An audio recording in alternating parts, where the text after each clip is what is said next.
Hurricane-Ike takes aim at the Gulf of Mexico.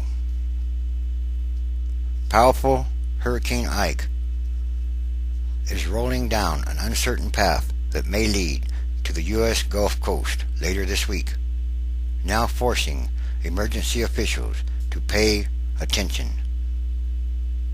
Safety first, and leaving millions and millions of people from Florida to Mexico to wonder where it will eventually go.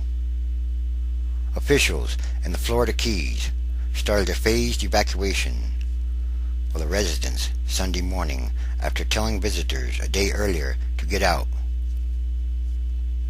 Hurricane-Ike, a very dangerous Category 4 storm with winds early Sunday of near 135 miles per hour, was forecast to affect the Keys starting Monday night on a potential track for the central Gulf of Mexico.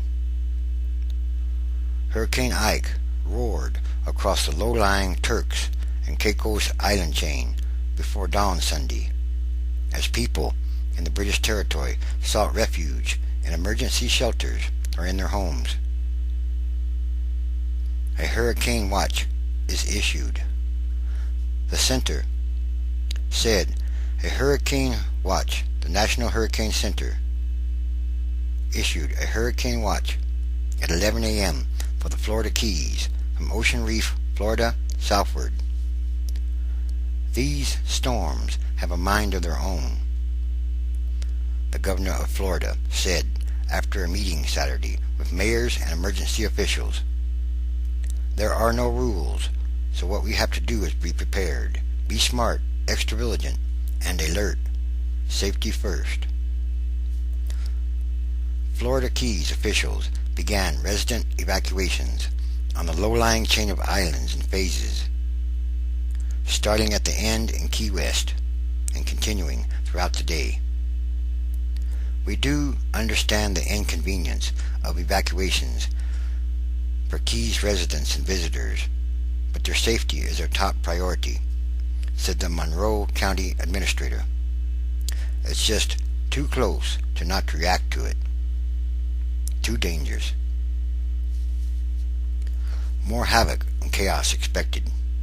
In Haiti, which has been hit by storm after storm, with massive flooding, authorities tried to move thousands of people into shelters ahead of Hurricane-Ike, while still struggling to recover from a drenching from Tropical Storm Hanna.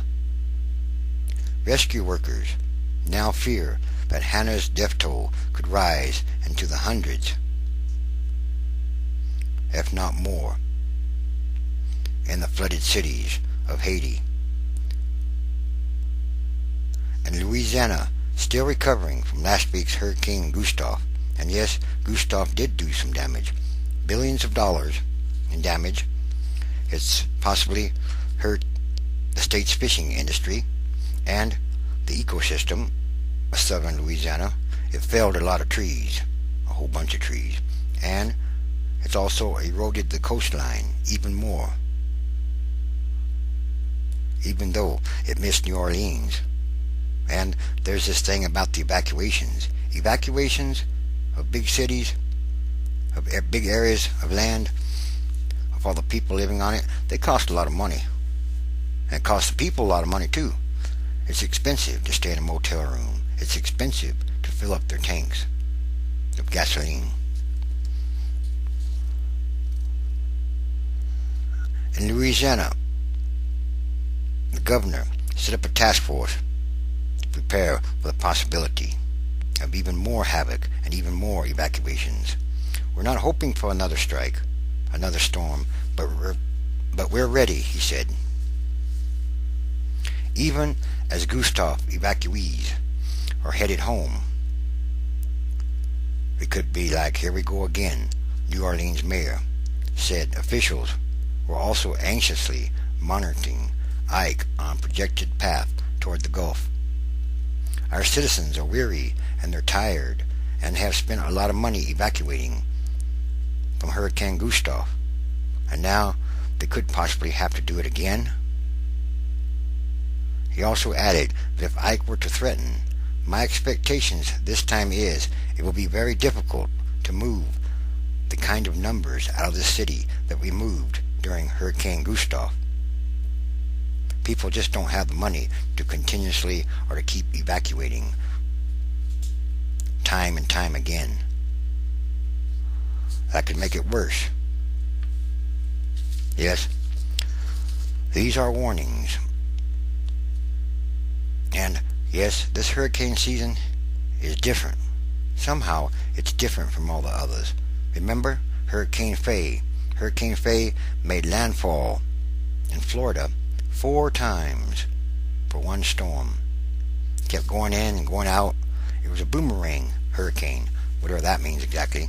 But nonetheless, that was a new record. That was a new record for hurricanes in Florida. Nobody's ever seen a hurricane do that before, where it goes in and out 4 times or makes landfall 4 times. That was a strange one. And then Hanna, tropical storm Hanna, it's going all the way up the East Coast, past Boston, I guess past Maine, headed up to Iceland or something. No, hurricanes don't usually go like that. They don't go that far up the East Coast. That's an unusual one too. They're all kind of unusual in a way. The storm had sustained winds of near 135 miles per hour and even stronger gusts after ramping up from a Category 3 to a Category 4 storm Saturday. It's a very, very dangerous storm, a Hurricane Center meteorologist said. There's going to be some ups and downs, but we expect it to remain a major hurricane. The Hurricane Center said Ike was generating large swells at sea that could generate life-threatening rip currents along portions of coasts in the southeastern U.S. Tourists were urged to leave the Bahamas, and authorities in the Dominican Republic began evacuating dozens and dozens of families from riverbanks that could flood because of 2 already overfilled dams that were about to burst. Anyway, safety first.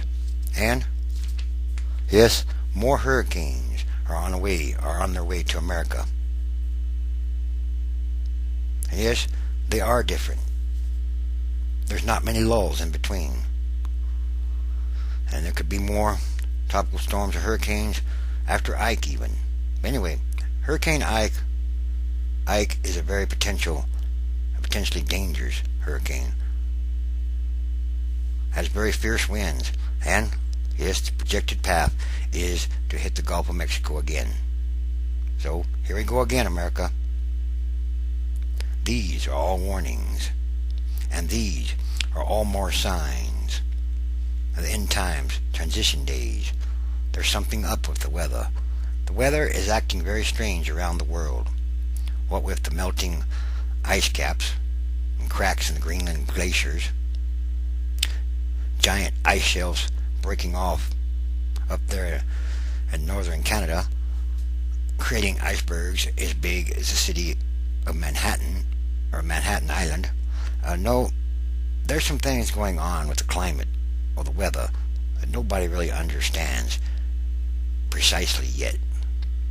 But as I say, these are more signs, and there are many, many signs.